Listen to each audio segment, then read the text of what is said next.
But also, what have we got next weekend? The exhibition racing. That one with the caterpillars has been long overdue, hasn't it? Yes, definitely big ship racing. Got a lot of people excited about it. Lots of big ship enthusiasts. So I'm sure these guys are hyped. I'm bummed. I'm gonna miss it. IRL stuff, sadly, but man, it's gonna be really cool. I'm excited, dude. Yeah. We had the Hercules around White Forest. It's just so majestic. I think drifting the caterpillars around Beautiful Glen. Yeah. It's gonna be so cool. It feels great. I was thinking about it. One thing I like about the Cat is the cockpit's in the middle, right? So you can sort of see more of the ship because you're going through some of these tight gates around that station. Because normally if you're in the Hercules or something, you've got your nose at the front of the glass and you've got this huge ship behind. So it's actually a fun big ship to race. You can see your ship, you can see other ships. It has a good feeling.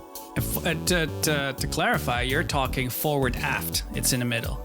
Yeah, it took me a second to wrap my Me head. too, yeah. I was like, wait, no, that thing's to the left. But yeah, that's right. Forward aft, you're in the middle. So it means like if you're pitching, you're pivoting around your cockpit, right? Whereas in another big ship, you're sort of like on the outside of a record. So yeah, it has some nice flight characteristics in zero G. Dude. And then there's no ammo to slow it down. So now it's a speed demon. Because if you take it around, Icebreaker or something, it's a Sunday drive.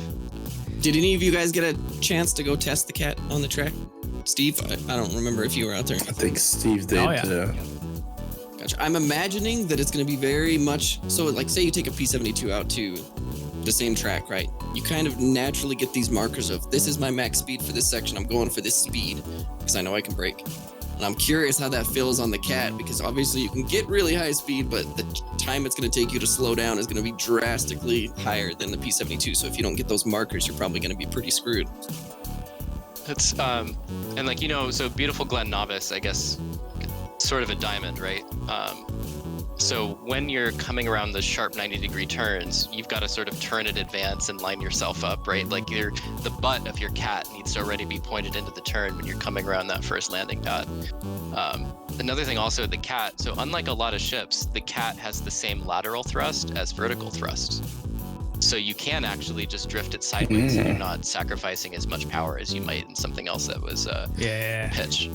So I wonder if we're going to see... You're almost like NASCAR drifting. Right? Do you think we're going to find people running upside down because they want to drift left instead of right? Yeah, we might. Sure. I think it depends. Because if you're...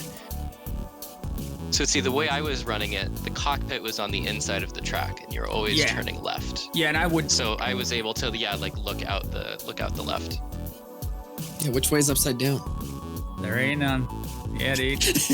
But yeah, I would do the same, even just because left is more comfortable, let alone the visibility thing. So for me, at least, maybe it's a righty thing. No, I agree. I agree for sure. But maybe with other people on the track, I mean, maybe you want better visibility at the left to see the other ships, right? Because otherwise, maybe they're behind the blind spot. So yeah. Yeah, but it's like you're just going to be turning into something blind, right? Like you won't know where you're pulling into, so it makes sense.